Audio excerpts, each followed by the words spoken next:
Hey, good man, here with another authentic talk note. One of the guys mentioned in group this past week that he was contemplating the idea that he could be operating out of fear of what could happen, or that there's not enough resources, time, or energy in the day to make it through. And instead, he'd like to start thinking about life through gratitude and realizing that everything he needs and everything he desires is already in him. He just has to tap into that.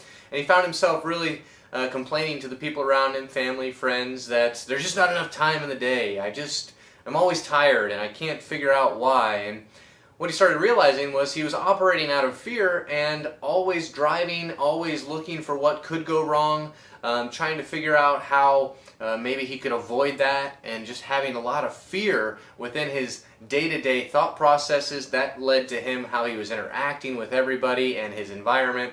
And instead he said he'd like to start looking at life from more of a, I've got everything I need inside me, and I've just got to find a way to unlock that and maybe make some lifestyle changes, maybe make some different approaches to life to where I'm not living so far outside of myself, but being honest with myself and saying, what are my actual needs? They're probably not out in the number 5, 6, and 7 circle. I can find everything I need to feel fulfilled, to feel that gratitude, that joy within my inner circles, rather than always worrying about what could happen. So, call to authenticity today. Be aware of those thoughts. Be aware of your mode, your principle, your truth, the roots that drive you. Are you looking at life saying there's not enough time in the day? Well, there's plenty of time. It's just what we do with it. So call to authenticity, really just looking at that and maybe changing a lifestyle, changing the time, changing the energy of where it's going to go.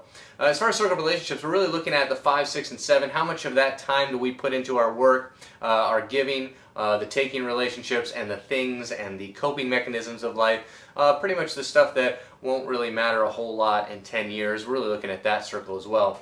As far as the holistic health side goes, I think this is a big component of spiritual health. Are we settled in contentment? We love ourselves where we're at and love where we're going? Or are we settled in more of a fear mentality, maybe more consumerism, that there's more pleasure in other things rather than in ourselves? Things of that nature, really looking at spiritual health in this one. And that it does impact a whole lot in our life as far as social health, how much we engage with things, emotional health, how we're processing, stuff like that. All right, there's your ATN for today. I hope you have a great gratitude day. We'll talk to you next time.